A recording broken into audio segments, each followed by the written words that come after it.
बहुत बहुत स्वागत है बच्चों आप सभी का आज की इस वीडियो में। और आज की इस वीडियो में हम डिस्कस करेंगे क्लास 11th का आपका जो इंग्लिश कोर का सब्जेक्ट है, ठीक है। इसके एनुअल के एग्जाम के लिए यानी कि कुछ ही दिनों में आपका इंग्लिश का जो फाइनल का एग्जाम होने वाला है, तकरीबन 4 से 5 दिन और बचे हैं, ओके। जिसमें मॉर्निंग शिफ्ट के बच्चों का एग्जाम है आपका 17 फेब को और इवनिंग के बच्चों का एग्जाम है 19 फेब को। तो इस वीडियो में आप सभी बच्चों के एग्जाम की प्रिपरेशन के लिए हम अपना एक most important sample question paper number जो सेकंड था इसी को डिस्कस कर रहे थे। तो ये जो वीडियो है इसी पेपर की कंटिन्यू वीडियो है जिसमें हम समझेंगे पार्ट 2 के बारे में, ठीक है। अगर आप सभी बच्चों ने पेपर नंबर 2 के पार्ट 1 वाली वीडियो नहीं देखी है, जो कि बहुत इंपॉर्टेंट है, अगर देख लिए तो अच्छी बात है, नहीं देखी है तो उसका लिंक आपको मैं यहाँ पे डिस्क्रिप्शन में और यहाँ पे आई बटन में दोनों जगह दे दूंगा, आप कहीं से भी जाके जरूर से उसे देख लीजिएगा बच्चों, ओके। तो आ जाइए अब हम शुरुआत करते हैं। बट यहाँ पे एक ध्यान देने योग्य बात यह है कि अगर आपको पेपर का पैटर्न पता है तो आप 2 मिनट की वीडियो को स्किप कर सकते हैं, क्योंकि पहले हम पेपर का पैटर्न देखेंगे, क्योंकि कुछ नए बच्चे होंगे जो पहली बार पेपर को देखने के लिए आए होंगे, ओके। देखो, पेपर आपका 3 घंटे का है और ये 80 नंबर का आएगा। पेपर के अंदर टोटल आपके 3 सेक्शन होंगे। सबसे पहला होगा आपका सेक्शन नंबर ए, ठीक है, जो कि रीडिंग स्किल का होगा। दूसरा होगा सेक्शन नंबर बी, जो कि आपका ग्रामेटिकल पार्ट और क्रिएटिव राइटिंग स्किल्स का होगा। फिर आता है आपका सेक्शन नंबर सी, जो कि लिटरेचर वाला होगा, ठीक है। मेक श्योर बच्चों कि आपके क्वेश्चन की आंसर की जो भी वर्ड लिमिट है, 30-40 वर्ड है, 60-70 वर्ड है, 120-160 वर्ड लिमिट है, उसी के अंदर आप आंसर कीजिएगा। एंड कोशिश करना कि आप जो भी क्वेश्चन लिखो उसे सीरियल नंबर के हिसाब से, पहला, दूसरा, तीसरा, चौथा, पांचवा, इस हिसाब से लिखना, ठीक है। अब ध्यान से सुनो, इस पेपर नंबर 2 का जो पार्ट 1 वाला वीडियो था उसमें हम सेक्शन ए ऑलरेडी समझ चुके हैं बच्चों। जो अभी की वीडियो है ये पार्ट 2 की वीडियो है जिसमें हम सेक्शन बी को समझेंगे। और सेक्शन बी में कैसे क्वेश्चन है, ग्रामेटिकल, रीअरेंजेस, क्रिएटिव राइटिंग स्किल्स में आपका एडवर्टीजमेंट, पोस्टर, स्पीच और डिबेट है, ये समझेंगे। उसके बाद में अब जो अगली वीडियो होगी उसमें आपको समझाऊंगा नेक्स्ट वीडियो में लिटरेचर, ओके बच्चों। तो आ जाइए शुरुआत करते हैं। अच्छा, अगर आप सभी बच्चे अपने इंग्लिश कोर के 7 के 7 सैंपल क्वेश्चन पेपर की प्रैक्टिस करना चाहते हो, ठीक है, तो वो जो सभी वीडियोस हैं उसका लिंक, जो प्लेलिस्ट है उसका भी आपको मैं आई बटन में और जो वीडियो का डिस्क्रिप्शन बॉक्स है वहां पे दे दूंगा। आप जाके जरूर से उसे चेक कर लेना और अपनी तैयारी को और अच्छा बनाना, ओके। पिछली वीडियो में रीडिंग स्किल्स वाला हमने पूरा कर लिया था बहुत अच्छे से। ओके, तो आपके इंग्लिश के फाइनल के एग्जाम के लिए हमने 10 से भी ज़्यादा most important sample question paper को विद सॉल्यूशन बहुत अच्छे से रेडी कर लिया बच्चों। और यदि आप इन्हें करते हो तो आपकी तैयारी और भी बहुत ज़्यादा अच्छी हो जाएगी, ठीक है। अब आपको बाय करने के लिए क्या करना है, स्क्रीन पे दिए हुए व्हाट्सएप नंबर पे कांटेक्ट कीजिए। वैसे तो प्राइस 199 है, लेकिन यदि आप हमारा कोड यूज़ करते हो GSK10 तो आपको ये 99 रुपीज़ में मिल जाएगा बच्चों, ठीक है। तो आ जाइए अब हम इस वीडियो की शुरुआत करते हैं। सेक्शन बी, यहाँ पे देख सकते हैं बच्चों, आज के जिस सेक्शन को हमें डिस्कस करना है, section number B, creative writing skills and grammatical, वो यहाँ पे शुरुआत हो जाता है, ओके। तो आ जाइए देखते हैं। देखिए, क्वेश्चन नंबर जो 4 है ये आपकी इंग्लिश कॉन्सिक्वेंसेस पर बेसिस है। अगर आपको इंग्लिश थोड़ी सी भी आती है तो आप इसे कर पाओगे। क्वेश्चन 4 क्या कहता है कि fill in the blanks with the correct form of verbs. तो यहाँ पे आपको वर्ब का यूज करते हुए इनको सही करना है। तो लिखा हुआ है the teacher dash teach the students grammar, ठीक है, यानी कि जो शिक्षक है वो विद्यार्थियों को व्याकरण सिखाते हैं या पढ़ाते हैं। क्या आएगा यहाँ पे, तो क्या है, वो उन्हें पढ़ाते हैं। तो टीच की जगह क्या आ जाएगा यहाँ पे, टॉट। उसके बाद the car break down on highway, तो ब्रेक की जगह यहाँ पे कौन सी फॉर्म आएगी वर्ब की, वो आएगी ब्रोक, ठीक है। उसके बाद the wind blow finally during the storm, यानी कि तूफान के दौरान झटका बहुत तेजी से लगता है, ठीक है। तो यहाँ पे ब्लू की जगह क्या आ जाएगा, ब्लू आ जाएगा, ओके। तो इस प्रकार से आपको पहला टॉट आपका इसमें आ जाएगा, ब्रोक आपका इस वाले में आ जाएगा और ब्लू आपका इस वाले में आएगा, इस प्रकार से है, ठीक है। ये आपके करेक्ट फॉर्म्स हैं वर्ब की, ओके। उसके बाद में रीअरेंजेस आ जाते हैं आपके, मैं क्वेश्चन भी दिखा रहा हूँ आपको, आंसर भी दिखा रहा हूँ। तो 5th क्या कहता है कि rearrange the following words pairs to make meaningful sentences, attempt any four.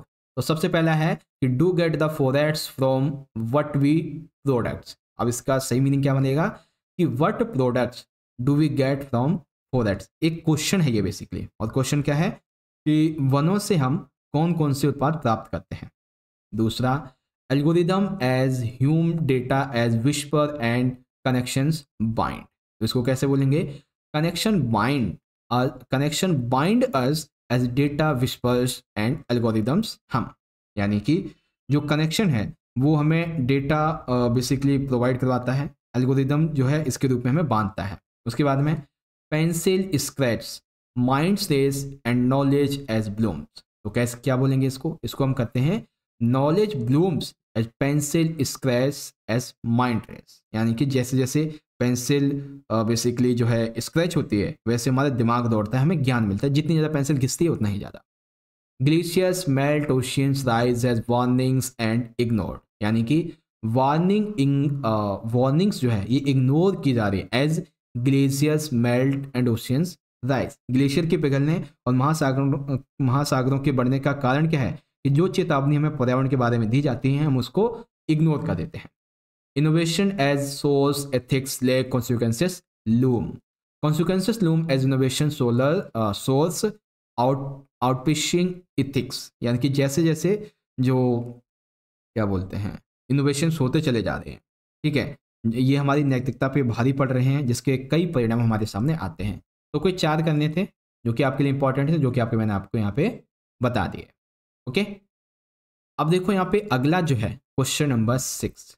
अब इसमें आपके बेसिकली क्या है, ये आपकी एडवर्टीजमेंट है। अब एडवर्टीजमेंट आपकी 2 तरीके की आएगी, एक तो आएगी सिचुएशन वाली, ओके, एक तो आएगी आपकी सिचुएशन वाली जिसमें एक तो या तो वेकेंट होगी या तो वांटेड होगी, ठीक है, और दूसरी जो एडवर्टीजमेंट है वो या तो फॉर सेल के लिए होगी या तो फॉर परचेस के लिए होगी। तो पिछले पेपर में पहले वाले में आपको वेकेंट और वांटेड दोनों समझा दिए थे, इस पेपर में आपको फॉर सेल और फॉर परचेस के लिए बताऊंगा, ओके, क्योंकि हम यहाँ पे दोनों ही को अच्छे से समझेंगे। ओके, आ जाइए समझते हैं। देखिए पहला क्वेश्चन क्या देता है छठे का कि यू आर वैष्णव और Vaishali a car dealer at Durga automobiles Kirtinagar, आपका नाम वैशाली है, आपका नाम वैष्णव है, आप एक कार डीलर हैं दुर्गा ऑटोमोबाइल्स में कीर्तिनगर में। You went to sell a second-hand XUV 500 that has come to your showroom.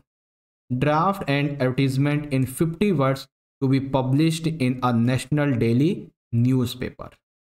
Okay, यानी कि आपका नाम वैष्णव या वैशाली है, आप एक कार डीलर हैं ऑटोमोबाइल्स कीर्तिनगर में, ठीक है, और आप जो है वो बेचना चाहते हैं क्या XUV 500, ठीक है, जो कि आपके शोरूम में है।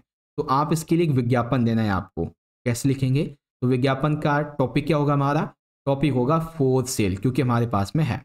अब आपको बेचने के लिए जो भी चीज़ है, जैसे एग्जांपल देता हूँ, आपके पास बेचने के लिए आपकी किताब है, जैसे आप 11th में, अभी 12th में जाओगे तो आपके पास में 11th की सारी बुक्स हो जाएंगी बेचने के लिए, ठीक है ना। वैसे किताबें बेचनी तो नहीं चाहिए, बट अगर आप बेचते हैं तो आप क्या कहोगे, मेरे पास 11th की किताबें हैं, मेरे पास 11th की किताबें इस कंडीशन में हैं, मेरे पास इस सब्जेक्ट की किताबें हैं, इतनी इतनी इस सब्जेक्ट की किताबें हैं, मैं इतने प्राइस में बेचूंगा, अगर आप खरीदना चाहते हैं तो कांटेक्ट कीजिए, कंडीशन ऐसी है, यहाँ से खरीद सकते हैं, ये मेरा मोबाइल नंबर है, ऐसे तो लिखोगे। इसी प्रकार से available a second hand silver colour Mahindra XUV 500 model 2019 for sale having leather sheet covers, new tyres, AC fitted. तो आपने सारी चीज़ें पहले बता दी, क्या है मेरे पास में बेचने के लिए, महिंद्रा XUV 500, मॉडल कौन सा है, 2019 का है, ठीक है, क्या क्या होगा इसके अंतर्गत, तो एक लेदर सीट जो है, हर एक सीट की वो कवर्स है, साथ ही नए टायर लगे हुए, AC फिटेड है, सिंगल हैंड ड्राइविंग है, यानी कि एक हाथ से भी ड्राइविंग कर सकते हैं,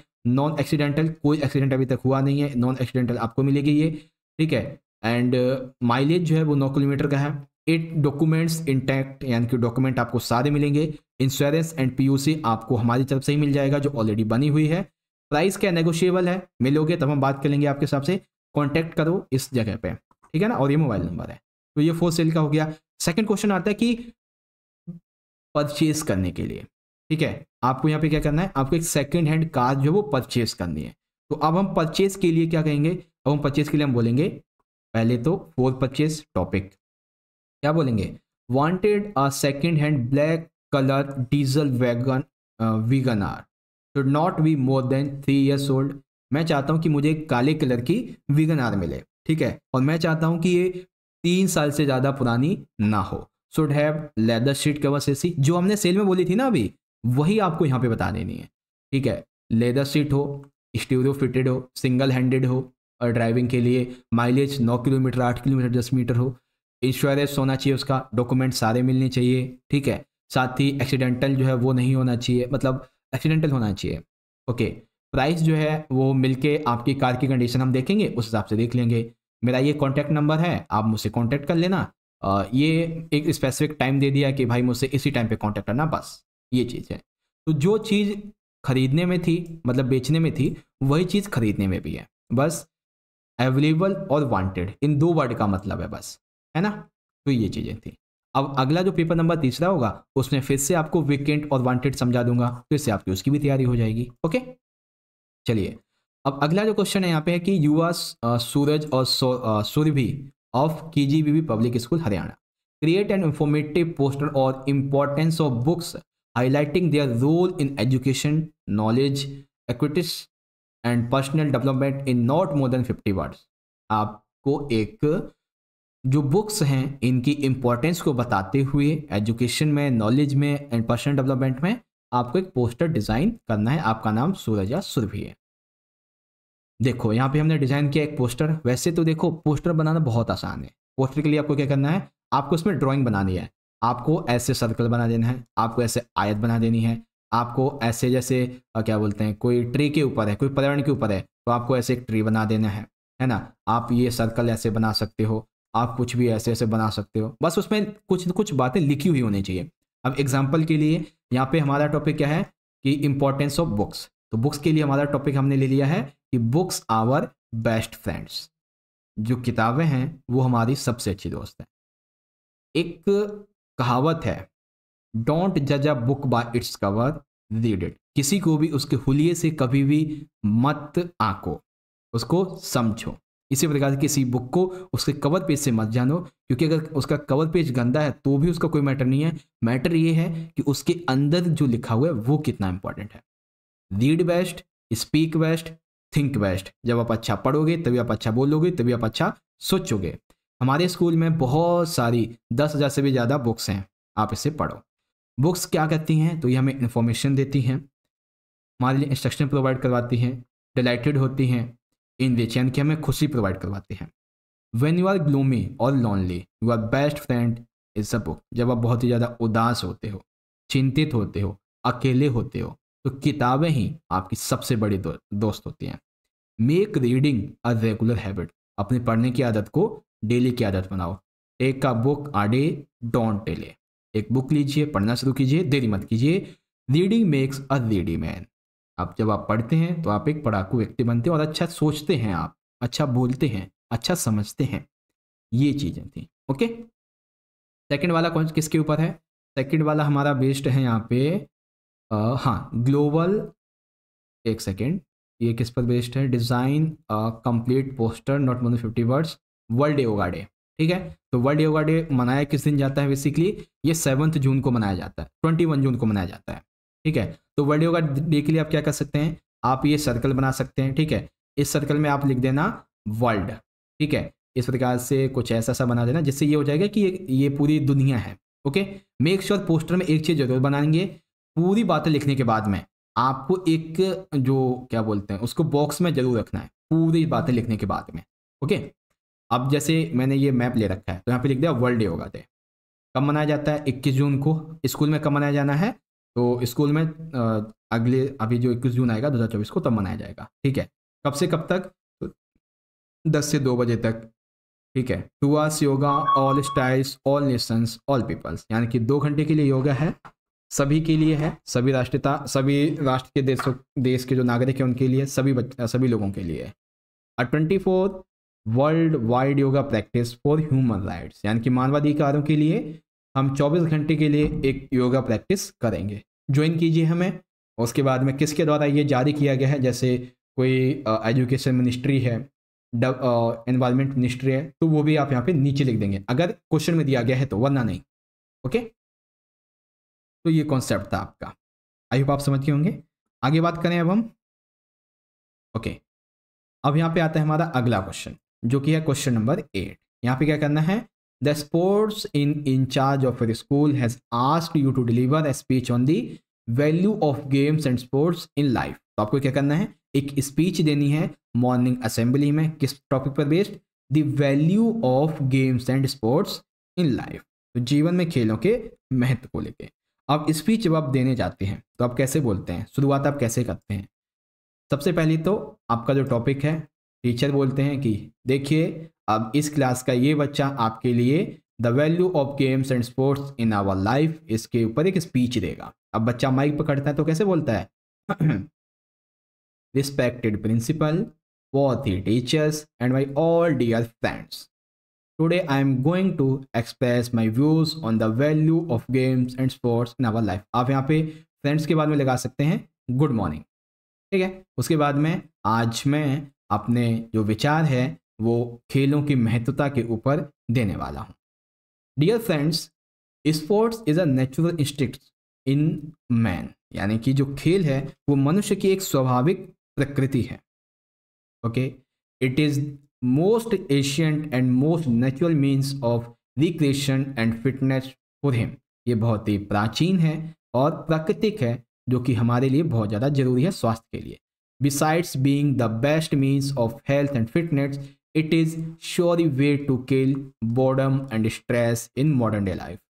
इसके बावजूद कि ये हमारे स्वास्थ्य का, हमारी फिटनेस का ख्याल रखता है, इसके अलावा भी ये हमें चिंतित होने से बचाता है, मॉडर्न डे लाइफ में जो अकेलापन होता है उससे भी बचाता है। Games and sports help people build their physical stamina and mental agility and rise their level of endurance, यानी कि गेम्स जो है वो हमारी मदद करते हैं हमारे शारीरिक फिटनेस को बनाए रखने के लिए, स्टेमिना को बनाए रखने के लिए, और हमारी जो सोचने की पावर है, दिमागी पावर, उसको भी अच्छा बनाते हैं, ठीक है, सहन क्षमता को अच्छा बनाते हैं। Sports person usually live healthier and longer lives as compared to someone who practice no sports or takes little exercise। जो व्यक्ति स्पोर्ट्स नहीं खेलते हैं, एक्सरसाइज नहीं करते हैं, उनके अलावा जो स्पोर्ट्स पर्सन होते हैं, जो एक्सरसाइज करते हैं, वो ज़्यादा जीते हैं, हेल्दी रहते हैं, कोई बीमारी नहीं होती। Since games and sports promote healthy competition, they instil in one the spirit excellence, goal setting and target achievement, यानी कि जो एक स्पोर्ट्स वाला बंदा होता है, ठीक है, उसके अंदर ये पावर होती है कि वो अपने गोल को सेट कर सके, अपने टारगेट को सेट कर सके और उसके लिए भरपूर मेहनत करे, उसे प्राप्त भी करे। In turn to boards once confidence and teach one to accept victory and defeat as they come, यानी कि हार हो या जीत हो, दोनों में ही उसको सहने योग्य उसे बनाता है। जीतते हैं तो भी अच्छा लगता है, हारते हैं तो उससे सीखने को मिलता है, ऐसी चीज़ें हैं, ठीक है। अब कुछ और बातें हैं जो यहाँ पे देख सकते हैं, फिर आप आखिरी में बोलेंगे now friends which sports are you going to from today onwards. मैं आपसे पूछता हूँ दोस्तों कि जब मैंने आपसे ये बातें कही हैं तो अब आप मुझे बताओ कि आप अब से कौन सा गेम खेलना शुरू करोगे। Wishing you excellence in your desire sports, thank you, have a nice day, धन्यवाद। ये हो गई आपकी स्पीच, ठीक है। अब आप इस पैसेज को चाहो तो पढ़ लो, बाकी आपको लिखना कितना है, 120 से 150 शब्दों में। ओके, दूसरा टॉपिक क्या था हमारे स्पीच के लिए? दूसरा टॉपिक है आपका, दूसरा टॉपिक है यहाँ पे देखते हैं पहले तो, the year 2023 will remembered as the path breaking year for Indian sports as it witnessed many historic feats and by in the Indian athletes on the world stage as Rohan Reena sports captain. अच्छा, आपको बताना है आपके school में जो annual sport day हुआ था, ठीक है, इसको लेकर Indian achievements and future of Indian sports, इसके बारे में आपको बताना है। ओके, तो टॉपिक क्या है हमारा? The annual sport day. उसके बाद फिर से वही बात, आज ये बच्चा आपके सामने द एनुअल डे स्पोर्ट्स पर आपको स्पीच सुनाएगा। तो लीजिए माइक, शुरू कीजिए। Respected principal, worthy teachers, and my all dear friends, good morning.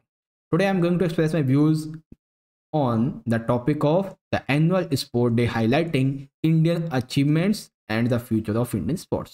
अब एक स्पोर्ट के बारे में तो आपको बता ही दिया है, अब आप इसके बारे में यहाँ से पढ़ लो अच्छे से, ठीक है, क्या क्या इम्पैक्ट हैं अचीवमेंट्स के, उसके बाद में इसके लिए क्या क्या किया जा सकता है और कंक्लूजन में क्या क्या है ना, ये सारी बातें हैं। ओके, आप पढ़ लो, एक मैंने आपको बता दिया, ठीक है। अब बारी आती है क्वेश्चन नंबर 9 की। 9 में है, यू आर अनीस और Anshika of SAB public school Rohtak. You have observed that tuition centers are mushrooming at a high rate these days। Write a debate in favour of against and the topic of tuition और coaching centres are necessary for students. आपको इसके पक्ष या विपक्ष यानी कि favour और motion किसी एक में बताना है। मैं आपको दोनों में ही बताऊंगा। ओके, आगे ही देखते हैं। Tuition for coaching centres, tuition और coaching centres are necessity for students. तो इसके हम पहले मोशन की बात करते हैं। मोशन का दूसरा पॉइंट है फेवर बोलते हैं। ओके, तो डिबेट की शुरुआत कैसे करते हैं। Honourable jury members, teachers and my all dear friends, a very cheerful warm morning to all of you. Today I am Manish and Ansika will represent my views in the favor of the topic tuition और coaching centres are necessity for students. अब यहाँ से शुरुआत होता है हमारा main part. Tuition and coaching centres serve as invaluable supplements for supplements to formal education, यानी कि क्या बोलते हैं,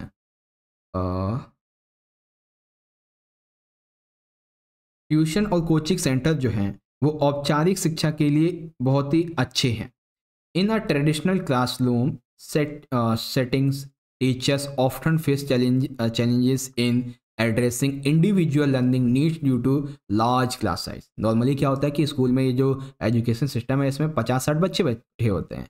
अब टीचर को बहुत समस्या आती है कि वो अकेले एक एक बच्चे को कैसे समझा पाए, तो इसीलिए समझ में नहीं आता है तो tuition centres provide personalize attention allowing student to grasp complex concepts at their own pace. यानी कि ट्यूशन सेंटर जो होते हैं वो इस मामले में काफ़ी अच्छे हैं, जो कि पर्सनली उन पर ध्यान भी देते हैं और उनके जो डाउट्स होते हैं उनको क्लियर भी करते हैं।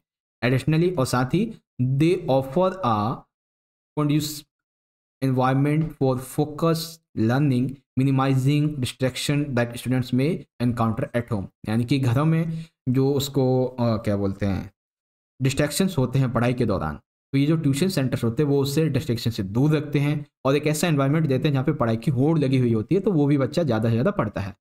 Specialised tutors, sorry, these centers often employ specialized tutors who can provide targeted assistance catering to each student's unique strengths and weakness, ensuring a more comprehensive understanding of academic material। यानी कि in coaching centres में जो उनके tutors होते हैं, जो teachers होते हैं उनके, वो उनके एक टारगेट होता है कि इन बच्चों को हमें इतने % मार्क्स दिलवाने हैं। वो हर एक बच्चे की कमजोरी, उसकी शक्ति, उसकी मेंटली पावर, इन सभी को जानते हैं।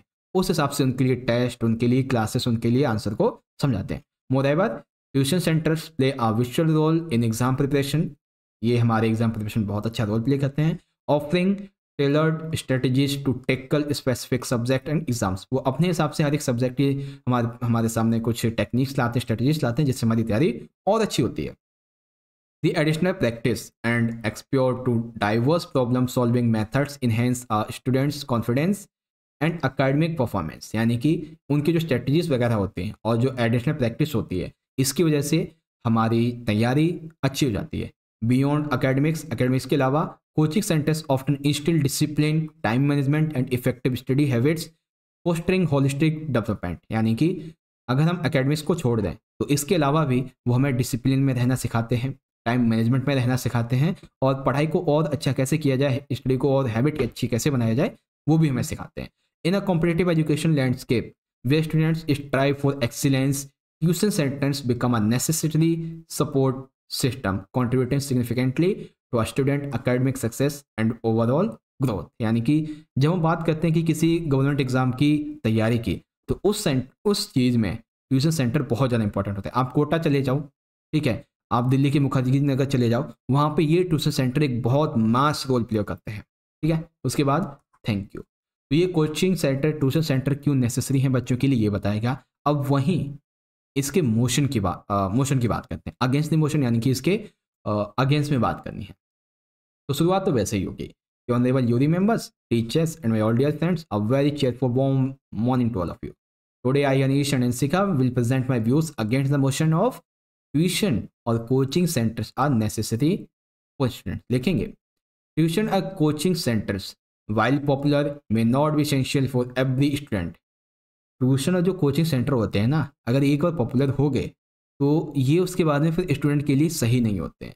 दे emphasizes on personalized attention can create dependency, hindering the development of self learning skills for future success। यानी कि जब वो किसी बच्चे को पर्सनलाइज अटेंशन देते हैं तो वो बच्चा पूरी तरीके से अपने उस ट्यूटर पे बेसिकली क्या बोलते हैं डिपेंड हो जाता है, जो कि उसके फ्यूचर के लिए सही नहीं है। In many case these centres follow a one size fits all approach, neglecting individual learning styles and preferences. यानी कि कई बार ये जो कोचिंग सेंटर्स हैं ये वन साइज फिट्स ऑल ऐसी अप्रोच को उपयोग में लाते हैं जो कि बच्चों के लिए सही नहीं है।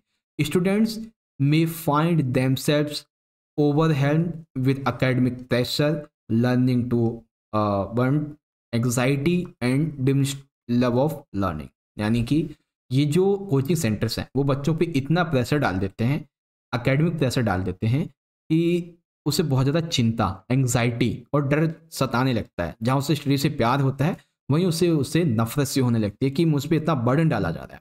ठीक है, और भी बहुत कुछ पॉइंट हैं, आप यहाँ से पढ़ लेना। ओके, कंक्लूजन की बात करते हैं।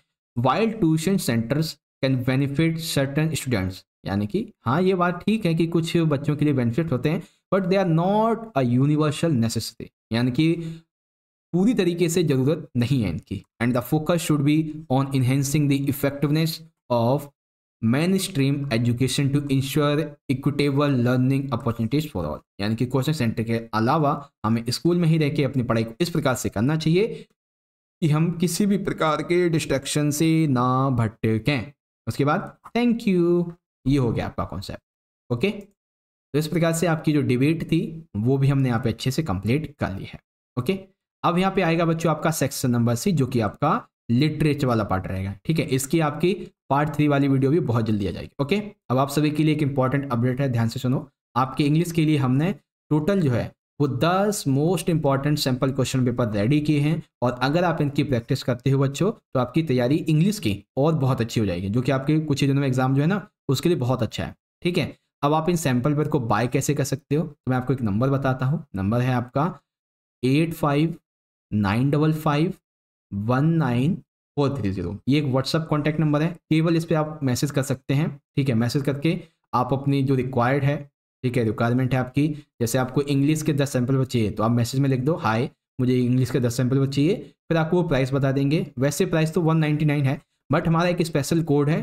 ठीक है, अब ये एग्जाम के लिए फिलहाल में, तो वैसे फिर इसे बाद में हटा देंगे, अभी के लिए आपके लिए आपके फाइनल एग्जाम के लिए। ठीक है, जो कि है JSK 10। अगर आप इसे यूज़ करते हो तो आपका जो प्राइस है वो कंप्लीटली 50% डिस्काउंटेड हो जाएगा, यानी कि ओनली इन 99 रुपीज़ आपको ये 10 सैंपल पेपर मिल जाएंगे। ठीक है, व्हाट्सएप पे PDF फॉर्म में आपको देखने को मिल जाएगा। अगर आप बाय करना चाहते हैं तो खरीद लीजिए। साथ ही अगर आप पॉलिटिकल साइंस के 10 सैंपल पेपर खरीदना चाहते हैं तो वो भी हमारे पास अवेलेबल है।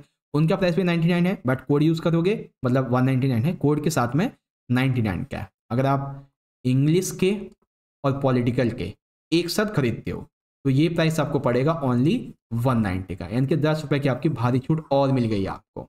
ठीक है, तो जाके कॉम्बो ऑफर लेना चाहो तो कॉम्बो, या फिर इंडिविजुअल चाहिए तो इंडिविजुअल खरीद सकते हो। ओके बच्चों, मिलते हैं आपसे अगली वीडियो में आपके पार्ट C की वीडियो के साथ में। तब तक के लिए आप पढ़ते रहो, ख्याल रखो अपना, तैयारी करो। ओके बच्चों, बहुत बहुत धन्यवाद। जय हिंद, जय भारत, वंदे मातरम।